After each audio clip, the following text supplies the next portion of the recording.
Il compte parmi les violoncellistes les plus remarquables de sa génération. Sa réputation à l'international n'est plus à faire. Il excelle dans tous les styles, la musique de chambre, l'orchestre ou le récital. Et il est aussi aimé de la critique que du public. Que demander de plus? Sinon, une émission VIP avec lui. Christian-Pierre Lamarca est avec nous. Bonjour. Bonjour. Ravi de recevoir un musicien classique, c'est pas très souvent. Et moi, ça me fait toujours très plaisir. Alors surtout un violoncelliste. Tout de suite, voilà, on est dans un des instruments qui est très aimé des gens, on se rend compte. Souvent, on dit le piano, le violon et le violoncelle. Oui, c'est vrai que le violoncelle prend une grande place maintenant de nos jours et j'en suis ravi. C'est aussi parce qu'on a une grande tradition en France, une tradition du violoncelle français qui nous a été léguée par tous les grandes figures du 19e siècle et du 20e siècle. Et voilà, nous sommes finalement qu'un héritage de ce passé. Parce que vous, Christian-Pierre, quand on vous dit violoncelliste, vous pensez à qui en premier lieu? Je pense à beaucoup, je ne sais pas, j'ai plein de... Vous savez, moi, je ne me considère pas forcément comme un violoncelliste, je me considère plus comme un musicien, finalement. Ah oui. Je pense toujours le violoncelle de façon violoncelle musique. Mon but en tant que violoncelliste, c'est justement de me détacher de l'instrument. C'est d'être le plus vocal, d'une certaine manière, et d'être le plus dans la musique.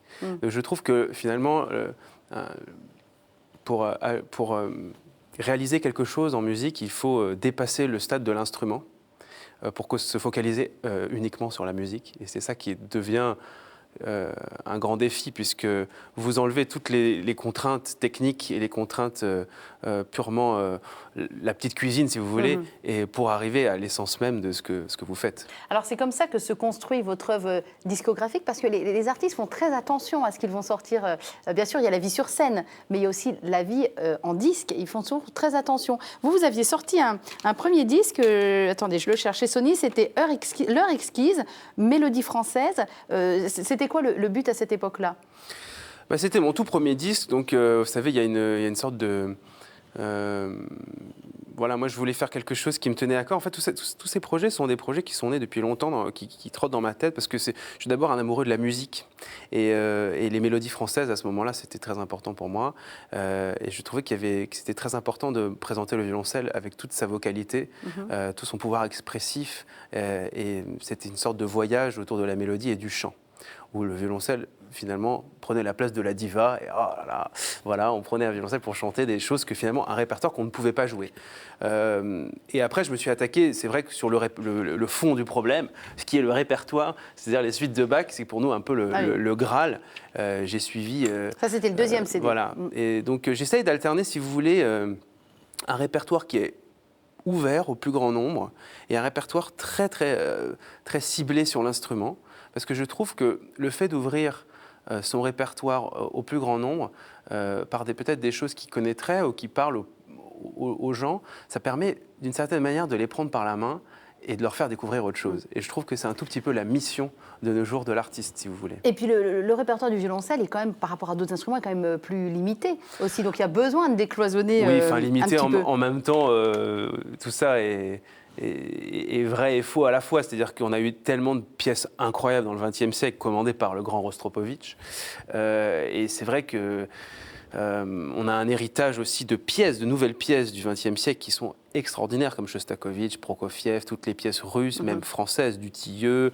On a quand même des grandes figures de la musique qui ont écrit pour l'instrument. Donc je crois que de ce côté-là, on est quand même servi. Et alors, il y a ce troisième disque qui sort en ce moment, Cantus, avec les Ambassadeurs, qui est un groupe déjà constitué. Absolument. Que vous êtes allé chercher. C'est encore un autre projet. Là, c'est encore autre chose, c'est-à-dire que c'est quelque chose... c'est-à-dire que ça rejoint un tout petit peu l'idée de mon premier disque, d'adapter la musique pour le violoncelle. Et je dis bien adapter et pas transcrire, parce que... c'est quoi la différence? Attendez. Pour moi, c'est-à-dire qu'on ne touche absolument pas à l'œuvre du compositeur. Et l'une de mes préoccupations majeures dans mon métier, c'est d'absolument faire de créer le moins d'obstacles au compositeur. C'est-à-dire prendre la partition, les manuscrits et ne pas y toucher. Donc là, j'y touche seulement parce que le violoncelle joue la partition vocale.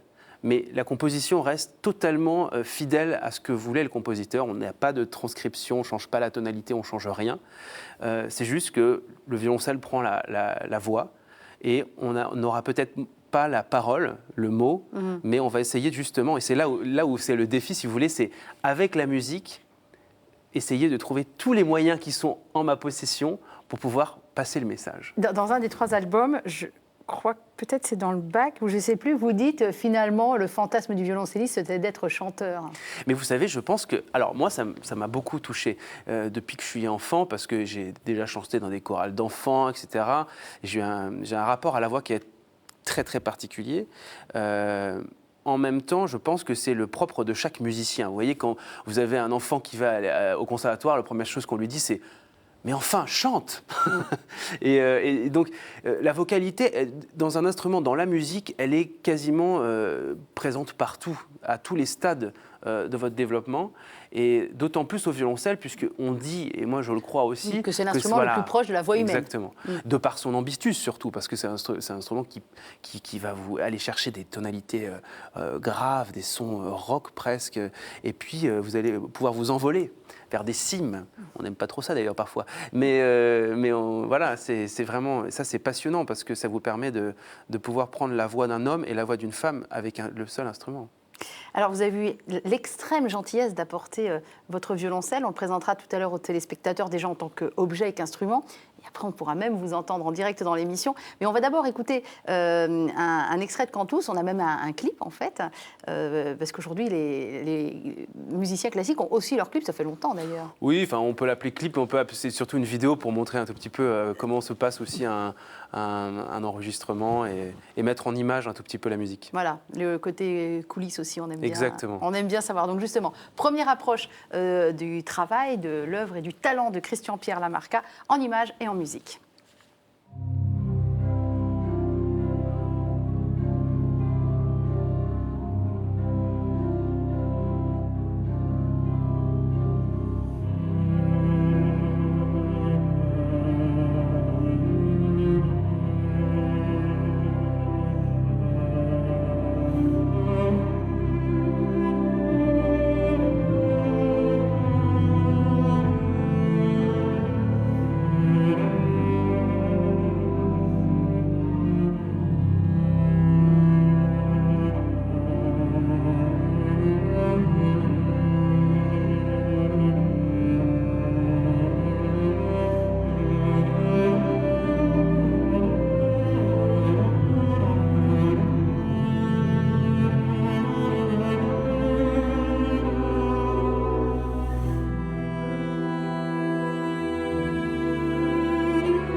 Ah, bah c'est magnifique.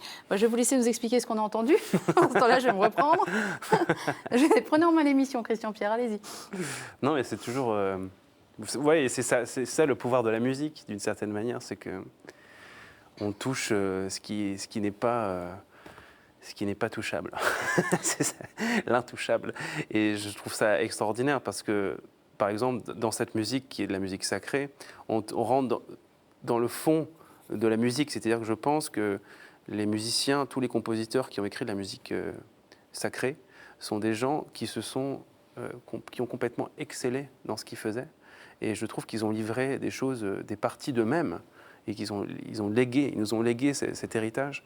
Et voilà, c'est aussi pour ça que j'ai vraiment voulu faire en ce moment. C'est un projet que j'ai mûri pendant 10 ans à peu près. Et je ne savais pas trop comment le faire au départ, parce que j'ai toujours été fasciné par la littérature religieuse. Déjà parce que je la connais très très bien et parce qu'elle m'a habité depuis que je suis enfant. Et si je si j'extrapole un peu, je trouve que c'est peut-être la musique qui nous parle le plus à tous d'une certaine manière. Et voilà, voilà, à un moment donné, je me suis dit, ah, c'est le moment, il faut le faire. Je me suis jeté un peu. Et on a reconnu Thierry Esquèche Absolument. à l'orgue, qui était venu il y a quelques années ici. Oui, à l'époque, c'est quelqu'un d'autre qui présentait VIP. D'accord. Voilà, mais il était venu ici, effectivement, je dirais il y a 4 ans, quelque chose comme ça. J'ai eu la grande chance justement de l'avoir sur le disque. Il joue Thierry à l'orgue, donc sur à peu près 5 ou 6 extraits. Et en plus, il m'a fait le grand honneur de composer une pièce spécifiquement et spécialement pour ce disque. Voilà. On doit être fiers quand même. Mais non, mais si vous voulez, c'était pour moi, c'est un projet qui doit se tenir. Ça part d'Allegri, de la Renaissance jusqu'à nos jours. Et je pense qu'il fallait quelqu'un qui soit un peu l'emblème de la musique d'aujourd'hui. Et qui de mieux que lui? En citant les people, ou en tout cas les grands talents du disque, il y a aussi quelqu'un qu'on a eu la chance de recevoir ici, c'est Philippe Jarouski, qui a accepté de chanter aussi. Il y a Patricia Petitbon, il y a votre frère, Adrien Lamarca. C'est important d'avoir des chanteurs avec vous? C'était un tout petit peu le cheminement du disque, si vous voulez. Il y a le cheminement d'un point de vue de l'époque, donc on part de la Renaissance jusqu'à la musique de nos jours, et il y a le cheminement avec la vocalité de l'instrument. Donc on part de l'instrument avec l'ensemble, et on a une sorte de continuité avec la voix. Donc la voix humaine se mixe avec la voix du violoncelle. Et quoi de mieux que quand même les deux quasiment plus grandes voix ou plus belles voix du moment. Donc j'ai beaucoup de chance, je dois dire. Je me suis bien entouré, j'ai des amis qui sont... En fait, si vous voulez, c'est un peu un disque de famille, c'est des gens qui me sont chers, et j'ai eu la chance de les avoir pour ce disque. Et la musique, c'est aussi du partage. Donc voilà, vous partagez avec des grandes voix comme Patricia Petitbon, Philippe Jarouski, avec votre frère, ça va être encore autre chose. Là, c'est l'histoire de famille, c'est différent. J'imagine, mais on est clairement dans le partage, et on transcende tout ça tous ensemble. Et ça donne un résultat totalement exceptionnel. On ne pourra pas vous faire écouter tous les extraits. Je voudrais revenir sur ce que vous disiez, comme quoi avec la musique, on arrive à toucher l'intouchable. Et on arrive aussi à atteindre des gens. Vous savez, il y a des gens, je ne sais pas si vous en avez dans votre vie, mais moi j'en ai quelques-uns autour de moi qui semblent complètement déconnectés d'eux-mêmes, déconnectés de leurs émotions, de leurs sentiments, qui traversent la vie comme ça, sans se poser de questions, savoir s'ils sont heureux, pas heureux. Et il n'y a que la musique classique qui arrive à les rejoindre. C'est la force de la musique. Mais... je trouve ça à la fois effrayant, et en même temps je me dis, au moins il y a un peu de lumière qui passe par là. Oui, c'est pour ça aussi que j'aime ce métier tellement. Je ne sais même pas, d'ailleurs, un métier, c'est plutôt une façon de vivre. Moi, la musique, et mon instrument, c'est la continuité de mon âme, presque. Donc, je ne pourrais pas vivre sans, c'est-à-dire que ça fait partie de moi. Mais en même temps, ce que vous dites est très vrai. Par exemple, j'ai eu l'occasion de jouer dans différentes choses, à différentes occasions, par exemple pour des enfants malades ou ou dans des centres pénitentiaires. C'est des expériences très fortes et qui m'ont beaucoup appris sur la vie. C'est-à-dire que je me suis rendu compte qu'effectivement, le pouvoir de la musique, comme vous dites, ce que vous pouvez apporter aux gens dans toutes les conditions de vie. Comment ça peut faire tomber les murs d'hôpitaux, les murs de prison. Exactement. Alors, ça efface tout. Moi, je me souviens d'un détenu qui m'avait dit aujourd'hui, j'ai eu l'impression que j'étais libre. Et donc, je m'étais dit que tout le travail que j'avais fait pendant ces années, faisait sens. C'était ça, voilà. C'est merveilleux de pouvoir vivre des choses comme ça. Et d'autant plus au concert, après, avec tous les gens. Il y a un vrai, comme vous disiez, il y a un partage qui est incroyable. Une communion. Voilà, une vraie communion. Alors, vous disiez, c'est la continuité de votre âme, c'est la continuité de votre éducation aussi, parce que vous avez un papa qui était plongé dans la musique de A jusqu'à Z, à tout niveau, professionnellement notamment. Vous lui dédiez ce deuxième disque, celui sur Bach. Vous nous parlez un petit peu de ce papa et de l'éducation que vous avez reçue dans la fratrie. Oui, on a eu la chance d'avoir... En fait, on a eu une éducation absolument normale, moi, ce que j'appelle normal, c'est-à-dire, je ne sais pas si on peut dire ça d'ailleurs, mais c'est-à-dire qu'on faisait tous du piano comme base d'éducation, on faisait tous du sport, on faisait plein de choses, on était tous très actifs. À Aix-en-Provence, voilà, vous ça. êtes originaire. Mais donc, ils nous ont donné cette chance, si vous voulez, de pouvoir nous découvrir, entre guillemets, avec beaucoup de choses. c'était une grande chance. Et du coup, on faisait tous du piano, on faisait tous de la musique, parce qu'évidemment, il y avait énormément de musique, tout le temps de la musique. Moi, je me souviens Parce que votre père était prof aussi. Voilà, il était surtout chef d'orchestre, il avait été en contact avec, avec Célibidache, avec Giolini, et il avait été fasciné par Karajan d'ailleurs à Berlin. C'est pour ça que je dis ça m'est venu. Et du coup, on baignait dans une sorte de sphère musicale, on entendait des choses pas possibles en permanence, malgré nous, j'ai envie de dire. Et il y a eu un petit déclic par rapport au violoncelle, notamment parce qu'on faisait tous du piano. Et je me souviens que c'était en 89, très bien de la date, puisque je l'ai su après, en fait. Mais sur le moment, je me souviens juste de l'image de Rostropovitch qui joue justement devant le mur de Berlin. J'allais vous en parler. Ça, c'est une image mythique pour tout le monde. C'est une image mythique pour tout le monde. Mais attendez. Je calcule, vous aviez 5 ans au moment où le mur s'est effondré. Mais oui, mais je me souviens de l'image, vous vous rendez compte. Et c'est ça qui a été déclencheur qui a déclenché ma volonté, mon souhait de faire du violoncelle. Et à un moment donné où mes parents m'avaient dit « Tiens, tu sais, ce serait peut-être pas mal si tu faisais un autre instrument que le piano, parce que bon, le piano, voilà, si tu as envie, tu pourrais faire autre chose. » Bon, le piano? Ah non, mais parce que je dis ça dans le sens où... Non, mais commencez pas. non, mais c'est juste parce qu'en fait, on faisait tous du piano dans la maison. Donc, c'était juste comme aller... L'idée, c'était qu'après, chacun choisisse réellement son instrument. Et plus tard, j'ai compris que c'était absolument génial parce que, du coup, le piano, c'est une base harmonique géniale. C'est-à-dire que maintenant, même quand je joue des scores d'orchestre, toutes les partitions d'orchestre, je peux me préparer avec. Le travail harmonique, je peux le réaliser réellement. Et donc, Rostropovitch, en train de jouer devant le mur de Berlin effondré, d'un seul coup, vous vous êtes dit, c'est ça, ce sera du violoncelle. Mais c'est-à-dire, déjà, je trouvais que l'image était forte. Je me disais, mais c'est fou avec un instrument ce qu'on peut faire. Tomber les murs, une fois de plus, on parlait des murs d'hôpitaux et de prisons. Donc, c'était fort. Et puis, c'était un moment donné où j'avais vu d'autres concerts, il y avait le violoncelle. Voilà, ça m'a marqué. Comme quoi, vous voyez, c'est fou, le pouvoir d'un instrumentiste et d'un artiste. Donc, il n'y a jamais eu besoin de vous pousser, enfant, vous jouiez tout seul, vous étiez toujours... Oui, il y avait une sorte, si vous voulez, il y avait une sorte de pacte familial qui disait que si on faisait quelque chose, il fallait le faire avec un certain timing. C'est-à-dire que si on faisait de la musique, on devait respecter des règles. Les devoirs, c'était tant de temps. Si on faisait du piano, c'était pas beaucoup de piano, mais c'était tous les jours. Et violoncelle, c'était pareil. C'était notre règle. La règle, c'est qu'il fallait en faire tous les jours.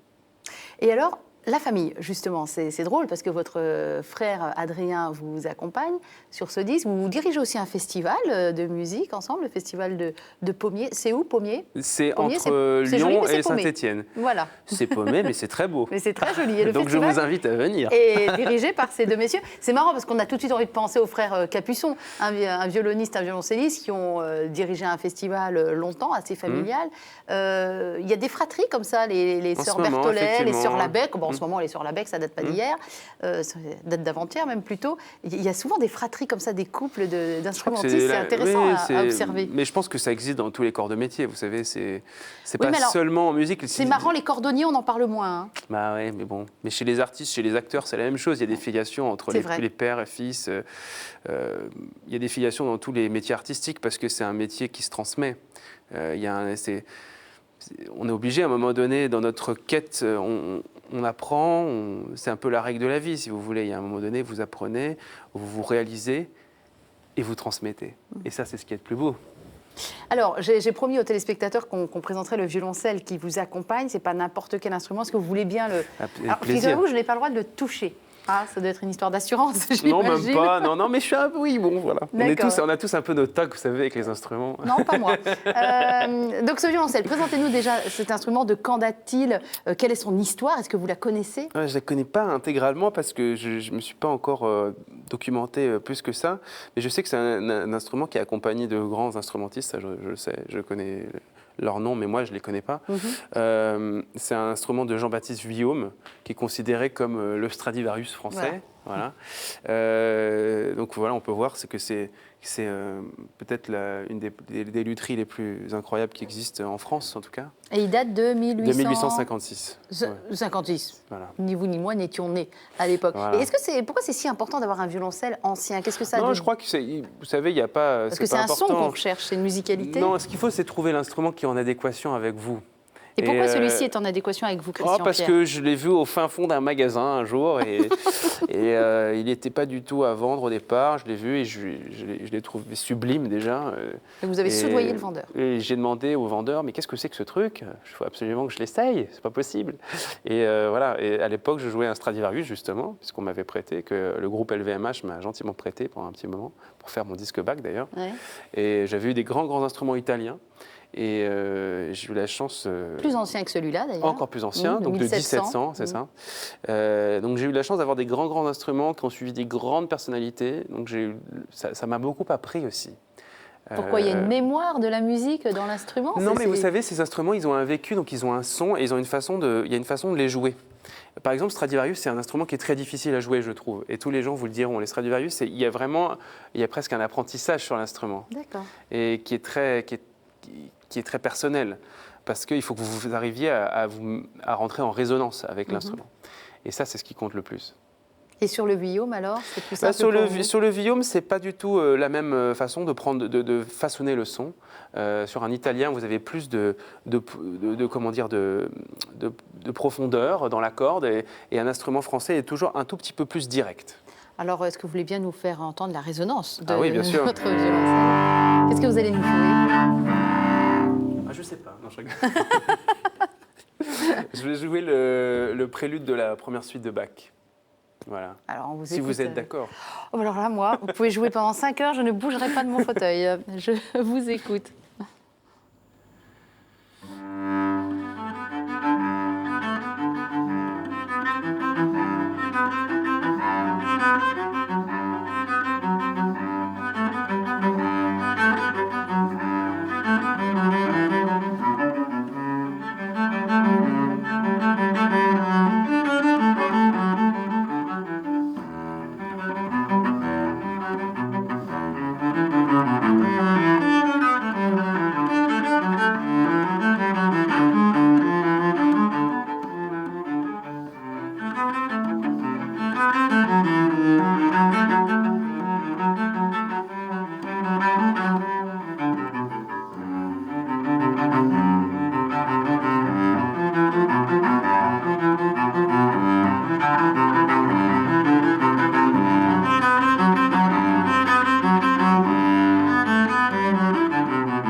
Et le silence après du bac, c'est encore du bac.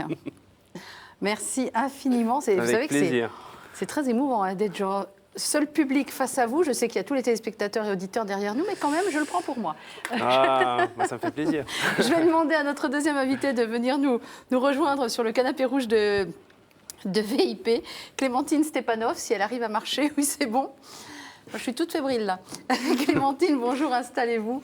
Bonjour. Mais de fait, vous étiez dans le studio pour entendre. J'ai entendu et moi aussi je suis toute émue par ce morceau. C'est gentil. Clémentine qui est comédienne, qui nous fait une drôle de proposition théâtrale, qui joue 2 pièces de théâtre différentes sur 2 personnalités qu'on pourrait penser opposées. L'une est Edith Stein, l'autre est Louise Michel, on va en parler. Mais avant cela, vous avez assisté à ce début d'émission et j'aimerais savoir comment la musique de Christian Pierre résonne en vous, comment ses paroles ont pu résonner en vous, qu'est-ce qu'il a pu dire qui vous, comédienne ou en tant que personne humaine, tout simplement, vous a interpellé. J'ai été touchée par ce qu'il a dit sur la voix humaine de l'instrument, le violoncelle. C'est vrai qu'il y a un langage d'émotion, une histoire qui est transmise à travers cet instrument qui ressemble un peu à ce qu'on transmet en tant que comédien. Et, qui ressemble à ce que vous transmettez en tant que comédienne. À quel niveau? Expliquez-nous ça. C'est une manière différente d'exprimer des émotions. Et, sauf que lui... C'est pas facile, hein. Sauf que lui... Non, mais j'étais en train de me dire, elle, une comédienne, ou un comédien va offrir son corps. Vous, vous cachez quelque part. Souvent, les instrumentistes disent, je me cache derrière mon instrument. Mais c'est à la défense. Christian Pierre Lamarca, à la défense. Non, mais en même temps, le violoncelle, c'est un mauvais exemple parce que c'est la forme de l'instrument qui veut ça. Mais un violoniste, par exemple, est complètement à découvert. Un pianiste, pareil. Oui, le caché derrière son piano, un pianiste. Non, mais c'est vous qui défendiez le piano tout à l'heure. Non, mais souvent, les instrumentistes, ils le disent, ils s'accrochent à leur instrument. Vrai, Renaud Capuçon, quand il était là, il nous a dit, je m'accroche à mon violon quand même. Oui, c'est vrai. Non, il y a un côté très... Il faut d'ailleurs garder... charnel, finalement. Oui, charnel. Et puis, vous savez, ça demande tellement de contrôle aussi, quand même, que vous êtes obligé, d'un moment donné, c'est comme on vous dit, on essaye de s'accrocher. Mais voilà, comme je vous disais, pour moi, le plus important, et je suis absolument certain que c'est la même chose, parce que je travaille avec quelques comédiens, et le plus difficile dans ce métier, c'est le lâcher-prise. C'est justement de garder le contrôle, de lâcher prise pour que les émotions circulent. Et c'est ça qui est magique, parce que quand vous êtes dans cet état, finalement, quand vous arrivez dans cet état-là, vous faites passer un message. Et on dit souvent, oh, c'est difficile de savoir si on a réussi ce pari. Mais moi, je trouve qu'on le sait. Je trouve que quand on est dans le vrai, quand on s'est dépassé soi-même, on a ressenti quelque chose, si vous voulez. Il y a eu un état de transcendance. Vous êtes d'accord? La musique, parfois, permet de laisser passer des émotions qui ne passent pas par le langage. Et souvent, quand je fais aussi un peu de chant lyrique et quand je chante dans un spectacle, parfois, les moments chantés touchent encore plus et racontent encore plus l'histoire du personnage que les moments joués. Alors, on va parler de ce que vous faites, de cette proposition étonnante qui n'est pas choisie. C'est C'est des rôles qui m'ont été proposés dans cette concordance de temps-là. Providentiel. Allez, on commence avec Edith Stein. Alors, vous connaissiez Edith Stein, le nom d'Edith Stein, ça vous parle un petit peu? Pas vraiment, mais je me suis renseigné quand même. Pour l'émission. Non, mais même chez les catholiques, c'est pas forcément encore très connu, Edith Stein. Non, absolument pas. En fait, je connaissais pas. Je suis désolé. Vous pouvez nous la présenter peut-être, Clémentine, à votre manière. C'est ça qui m'intéresse. Edith Stein, donc c'est une sainte du XXe siècle qui a eu un parcours de foi assez intéressant, mouvementé. Elle est née dans une famille juive traditionnelle, une famille nombreuse. À l'adolescence, elle s'éloigne un peu de la vie de prière, de la foi de sa mère, foi juive. Et elle devient une féministe engagée. Ensuite, elle devient philosophe. Et c'est par la recherche de la vérité dans la philosophie que finalement elle va revenir vers Dieu, parce qu'elle est phénoménologue à la suite d'Husserl. Et la méthode de la phénoménologie permet de s'ouvrir sans œillères et d'être vraiment dans l'observation. C'est passé par une démarche très intellectuelle chez elle, le retour à la foi, et pas à sa foi d'origine, puisqu'elle va devenir religieuse catholique. Comment c'est, sœur Bénédicte de la Croix? Sœur Thérèse Bénédicte de la Croix. Thérèse Bénédicte. Elle va être très touchée par... Vous voyez, il n'y a pas que vous qui avez des prénoms bizarres. La sœur Thérèse Bénédicte de la Croix. Alors Thérèse, parce qu'elle a été touchée par Thérèse d'Avila. En une nuit, elle a dévoré la vie de Sainte Thérèse d'Avila. Elle a dit, là est la vérité. Et puis... une nuit? Non, mais attendez, je l'ai chez moi, la vie de Thérèse d'Avila, ça ne se dévore pas en une nuit. Ah oui, d'accord. Donc là, on est dans quelque chose d'incandescent. Oui. Thérèse d'Avila l'a beaucoup touchée. Et Bénédicte, je crois qu'elle aime aussi beaucoup Saint Benoît. Et Et là où c'est intéressant, Et la croix aussi. Et ça rejoint ce que fait aussi Christian-Pierre Lamarca, c'est que c'est un récital poétique et musical. Oui. Donc vous êtes accompagné, vous n'êtes pas toute seule. Voilà. Il y a une pianiste sur scène. Une pianiste. Génial. Et on rejoint un peu Bach. On a beaucoup choisi des morceaux de Bach entre les poèmes, parce que Edith Stein était une passionnée de musique et une passionnée de Bach. Elle jouait du piano elle-même.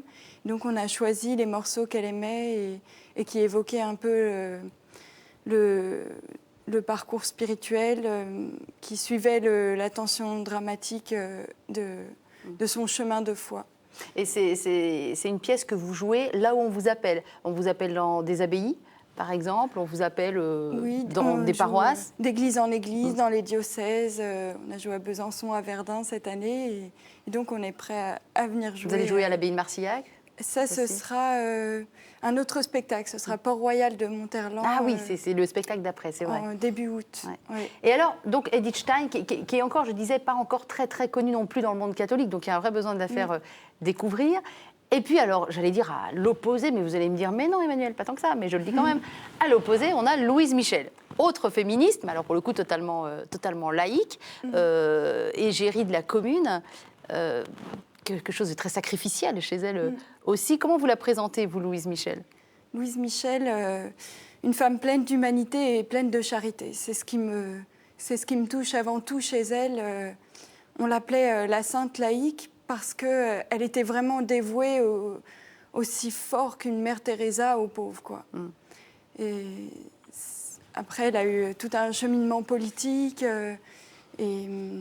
donc, ce qui est incroyable chez elle, c'est son courage et son engagement vraiment dans les paroles, dans les actes. Donc, on vous regarde dans vos œuvres, Clémentine Stepanov. J'avais presque perdu l'espoir de voir un jour la lumière. Mon cœur se pétrifiait dans une souffrance profonde lorsque la douce clarté d'une étoile apparut à mes yeux. Fidèle, elle me guida, et je la suivis, tremblante d'abord, puis de plus en plus assurée. Enfin, j'arrivai devant la porte de l'église. Elle s'ouvrit. Oh, nul cœur humain ne peut concevoir ce que tu prépares à ceux qui t'aiment. Tu es à moi désormais, et jamais plus je ne te quitterai. Quelle que soit la voie que prendra ma vie, tu es auprès de moi. Jamais rien ne pourra me séparer de ton amour. Garde bien sans défaillance, les yeux fixés sur le combat. Il aide à parvenir au but, à travers nuits et tempêtes. L'aiguille tremble légèrement,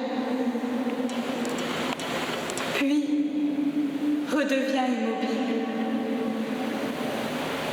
Elle te montrera le cap que je veux te voir prendre. Garde confiance et reste calme à travers nuits et tempêtes. La volonté de Dieu fidèle te guide.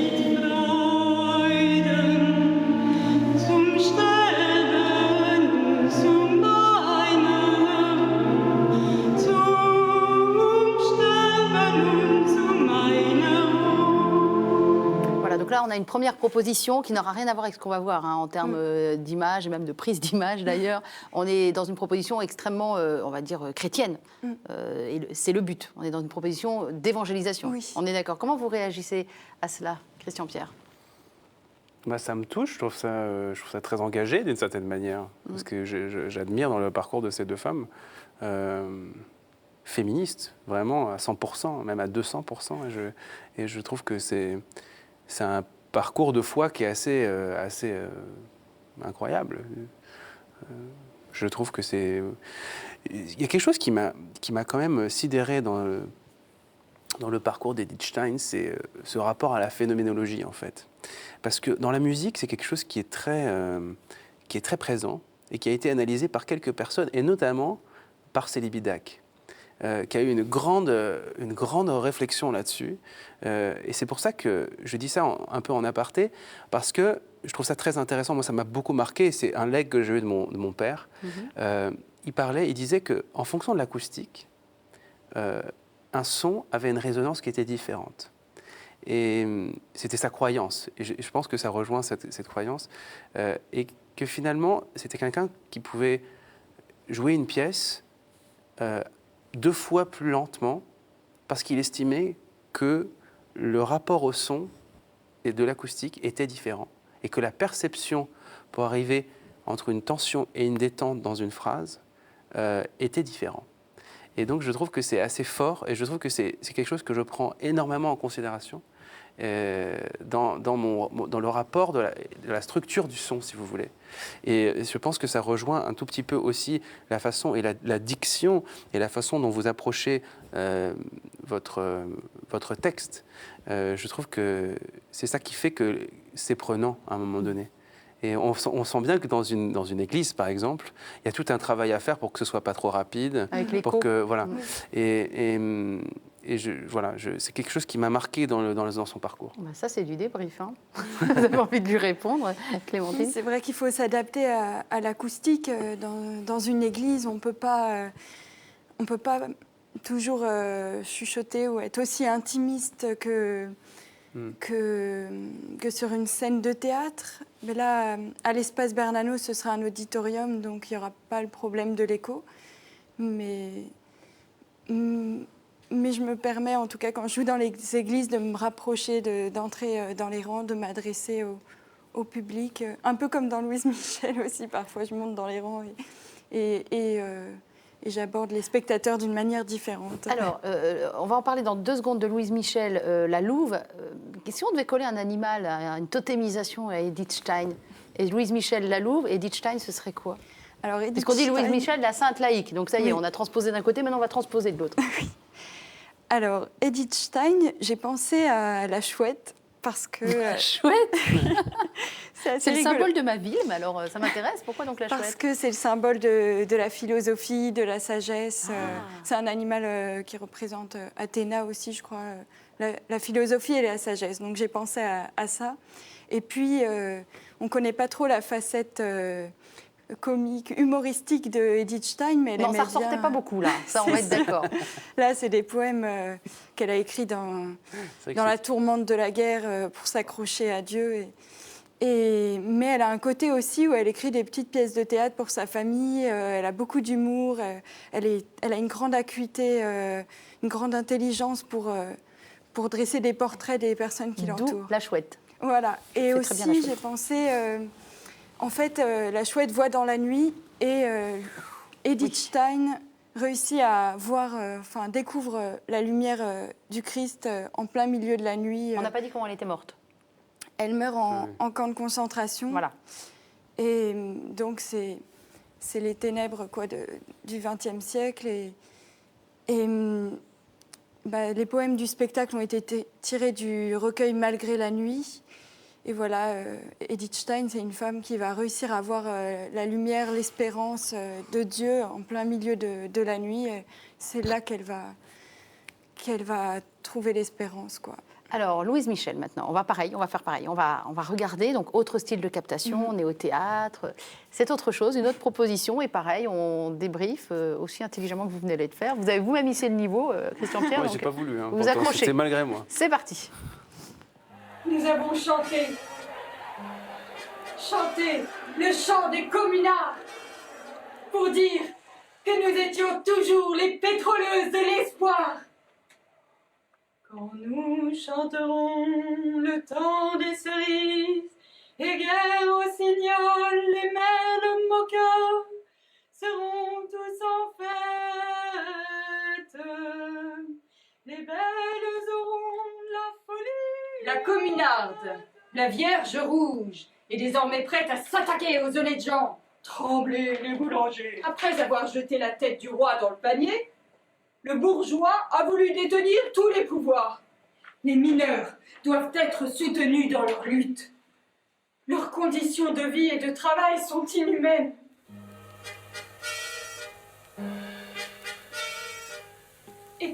cet amour qui est en moi. Je l'ai offert sans jamais rien attendre en retour. Ma plus belle victoire fut de réussir à créer des écoles. Filles, garçons, tous les enfants de toutes origines devaient être instruits. On me reconnaît anarchiste. Anarchiste, je le revendique, haut et fort. Je le suis devenu. En me penchant sur le cadavre de mes frères d'armes. Trembler les maîtres, l'argent, la loi et la bonne morale, foutaise. Des groupements libres, d'individus libres. Le travail fait pour le bien de tous et de chacun. Pour que le mot liberté prenne toute sa valeur. Pour que flamboie le mot fraternité. Voilà, ça a été joué en Avignon et vous pouvez actuellement suivre cette pièce au guichet Montparnasse. Ça n'a pas encore été joué en Avignon. Ah, ça va être joué en Avignon. Voilà, ça va être j'avais joué mal compris. cet été au Festival d'Avignon. Félicitations en off. Et puis ça joue actuellement tous les jeudis à 20h45. Donc il restera la date du 7 avril, la dernière. Au guichet Montparnasse, et on espère vous revoir donc, en Avignon. 2 femmes engagées dans leur vie, 2 pédagogues, 2 féministes. Et pourquoi on dit la sainte laïque, en fait? Vous l'avez compris, vous, à force de la jouer, de la vivre, oui, de l'incarner? Parce qu'elle était vraiment dévouée comme une sainte aux pauvres, à son idéal. Elle n'avait pas de vie pratiquement personnelle à côté. Donc elle était consacrée à sa cause. Et elle était prête, comme Saint-Martin, à donner ses propres chaussures si elle trouvait plus pauvre qu'elle. Son repas, même si elle avait invité quelqu'un à déjeuner, elle pouvait le donner à quelqu'un dans la rue. Et il y a plein d'anecdotes comme ça. On voit qu'elle vous touche. Ouais. Oui, je l'ai découverte en lisant ses propres écrits. Et quand on lit les écrits d'une personne, on touche à son âme. Et une fois même, un fanatique lui tire une balle dans la tête en pleine conférence. Elle l'a d'ailleurs gardée jusqu'à la fin de sa vie. Elle avait la tête dure. Ça, c'est un point commun avec Edith Stein. Elles ont toutes les deux une grande volonté. C'est des femmes de volonté. Grande force d'âme. Mm-hmm. Ça vous inspire quoi, Louise Michel, Christian Pierre? L'égalité, d'abord. Parce que je trouve qu'on peut toujours progresser à ce niveau-là, je trouve. Et puis, ce qui me touche beaucoup dans l'art de façon générale, c'est surtout l'engagement. Et je ressens chez ces 2 femmes que, comme vous disiez, c'est un engagement absolu, un dévouement jusqu'à la mort. Et c'est des gens qui n'avaient pas peur de la mort, c'est des gens qui sont complètement qui incarnent presque l'âme de tout le monde. Et je trouve que c'est fort. C'est fort parce que de nos jours, il faut en étant artiste, il faut pousser, et pas seulement artiste, mais il faut tout se recentrer, vu le contexte actuel des choses, dans le monde dans lequel on vit, et les attentats qu'on a vécus, etc. Il faut savoir s'entraider, il faut savoir tendre l'oreille et le cœur aux autres. Et je pense que l'engagement, en tout cas dans ce qu'on fait, nous, parce qu'on a un outil, qui est l'art, c'est se dépasser pour donner. Et voilà, mais en tout cas, c'est comme ça que je le vois, et c'est ça que j'admire chez ces 2 femmes. Vous avez été élevée dans la religion catholique spécifiquement, Clémentine, ou pas? Oui, ma mère était croyante, pratiquante. Elle nous emmenait à l'église. Mais pour vous, c'était un choix que vous avez rechoisi derrière ou pas du tout? Enfant, donc je suivais ma mère et ma famille.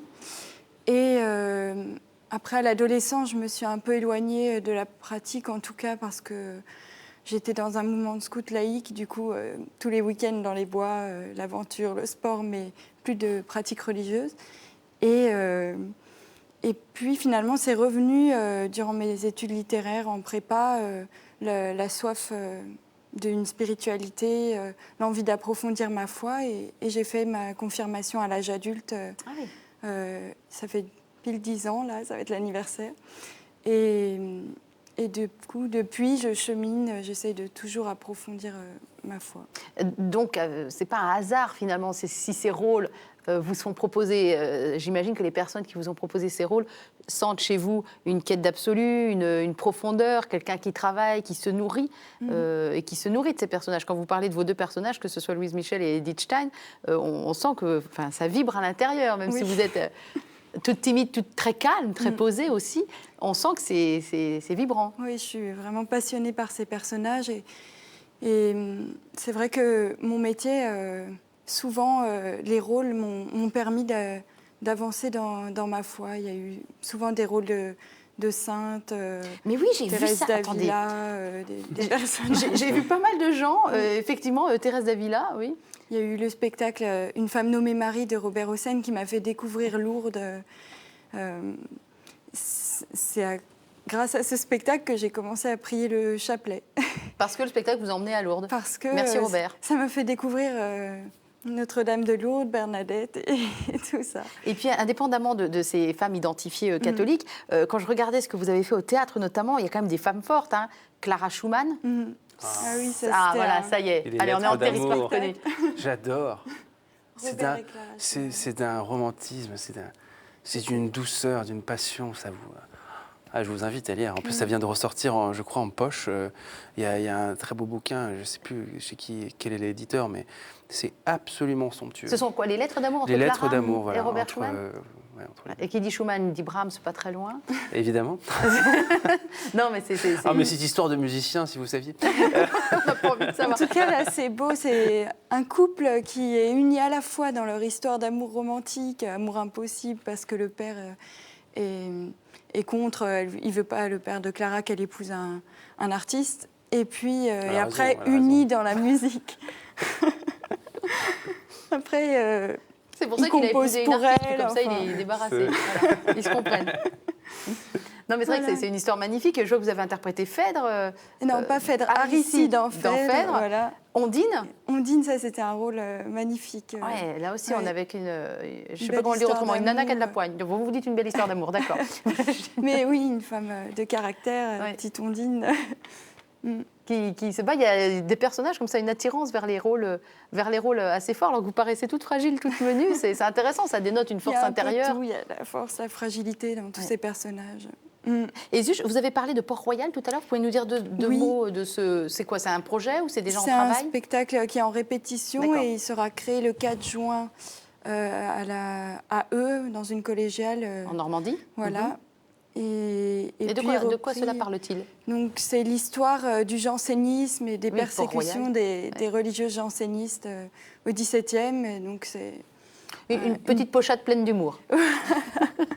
Ah, il y a un peu d'humour et puis il y a beaucoup de personnages sur scène, beaucoup de... Enfin, c'est comme dans une communauté religieuse, hein, toutes les sœurs ne sont pas identiques, il y a tous les caractères, c'est vivant. La prochaine étape pour vous, c'est le dialogue des Carmélites, cher ami. J'y ai déjà un peu travaillé Ah, ben voilà. auparavant. Ça ne m'étonne Mais pas. je ne veux pas faire que des rôles spirituels. Non. C'est plus enrichissant pour un artiste de toucher à plein de registres. Et puis, C'est même très important. Oui. on apprend, je ne sais plus qui a dit ça, Vital. c'est Woodworth, je crois, on apprend à se connaître en allant vers ce que l'on n'est pas. Et vous, typiquement, dans vos arts respectifs, en allant jouer peut-être quelqu'un qui ne vous est pas naturel, ou en allant chercher un rôle qui, a priori, n'est pas à vous et très loin de vous, c'est aussi comme ça qu'on apprend à se connaître, à découvrir oui. qui on est. C'est là que le défi est plus intéressant, quoi. Ouais. Votre prochain défi, Christian Pierre, ce sera quoi? Ouais, j'en ai plein. Ah oui. Bon, en même temps, il y a le temps. Non, mais oui, c'est ça. En fait, je ne me presse pas. Je trouve que ce qui est très important, c'est effectivement, c'est d'aller peut-être là où on ne se sent pas forcément bien, parce que c'est là où on va essayer de trouver des ressources et donc toujours essayer d'aller, de se forcer à progresser. Et pour moi, c'est très important de trouver, peut-être d'aller dans des répertoires qui sont peut-être pas familiers. Mais j'ai des défis personnels par rapport à certaines pièces. Vous savez, moi, j'ai des petits objectifs comme ça. Là, je viens de jouer, par exemple, le Message esquisse de Boulez, vous voyez, parce que c'était l'hommage à Pierre Boulez. Et c'est d'ailleurs prévu à l'avance. J'étais censé travailler ça avec lui. Malheureusement, Il a fait une mauvaise blague entre-temps. Quel dommage. Je Et me en quoi réjouissais c'est un beaucoup. défi pour vous, alors? Parce que c'est considéré, et je peux vous le dire, comme la pièce la plus difficile. Du répertoire du violoncelle de tous les temps? Oui, enfin, c'est un peu de choses défi, c'est près. un défi absolu technique. C'est-à-dire que ça dure 8 minutes et ça prend des mois. Et on perd 10 kilos à chaque fois qu'on la joue. Quand on joue, je peux vous dire que votre cerveau, on se demande si vous en avez un ou si vous en avez trois. Enfin, vous vous mobilisez à un point. Et donc, c'est vraiment... voilà, ça c'était un des exemples, un vrai défi, quoi. Vous parliez du mot engagement tout à l'heure, et quand je vous regardais et je vous écoutais jouer, je suis toujours assez impressionnée, moi, avec les instrumentistes, sur la manière dont ils gèrent leur souffle. Et je sais que c'est aussi quelque chose d'important. J'ai même appris qu'il y avait des stages de souffle. Bah, c'est très important, oui. Ouais, et c'est l'engagement physique, on se dit oui, d'accord, il se planque derrière son violoncelle, c'est évidemment pas ça, je vous taquine, mais l'engagement physique du comédien ou de l'instrumentiste, moi, m'impressionne toujours beaucoup, parce qu'on ne le voit pas tant que ça, parce que le but, c'est pas de le montrer non plus. C'est de le cacher. Il ne faut pas trop que ça se voit, mais c'est vrai que la respiration, pour un chanteur notamment, moi je prends toujours les chanteurs parce que nous on a tous une colonne d'air, l'air c'est très très important. C'est ce qui fait que vos muscles se tendent et se détendent de la bonne façon au bon moment. Et du coup, une mauvaise respiration vous fait, je pense pour les comédiens, tout de suite monter la voix, suffoquer, perdre l'équilibre, bien sûr. on respire beaucoup trop, du coup ça devient moins intelligible. C'est la même chose pour nous en fait. Si on ne respire pas bien, on n'a pas d'assise dans le son, donc on perd de la puissance, on perd de la maîtrise. Et tout s'effondre. C'est très important la respiration, c'est vraiment comme un chanteur, et nous on a cette chance de pouvoir justement s'en servir en continu, sans avoir à l'utiliser à proprement parler. Et nous, notre respiration, c'est notre archet, vous voyez, c'est la gestion du souffle se fait complètement avec l'archet. Alors, on aura un petit peu plus découvert l'univers d'un violoncelliste et d'une comédienne. L'émission est trop courte. Elle est obligée de s'arrêter ici, mes chers amis, mais c'est comme ça. L'actualité pour Clémentine Stepanov, c'est donc Edith Stein. Oui, donc c'est le 8, 9 et 10 avril à l'Espace Bernanos. À Paris.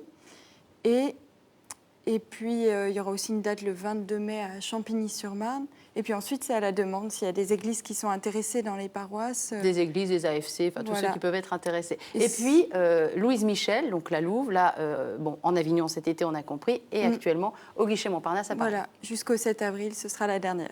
Bon, bah alors, il faut qu'on se dépêche. Le disque de Christian-Pierre Lamarca, Cantus et les ambassadeurs, c'est chez Sony, comment on dit, Classical, chez Sony Classical, mais il y a les disques d'avant, il y aura des disques après, parce que c'est une carrière qui démarre, mine de rien. J'espère, on va voir. Ouais. J'espère, on va voir. Il a déjà une réputation internationale. On va tous très bien voir et très bien entendre. Merci infiniment de votre engagement à tous les deux dans cette émission et dans vos arts respectifs. Merci, au revoir.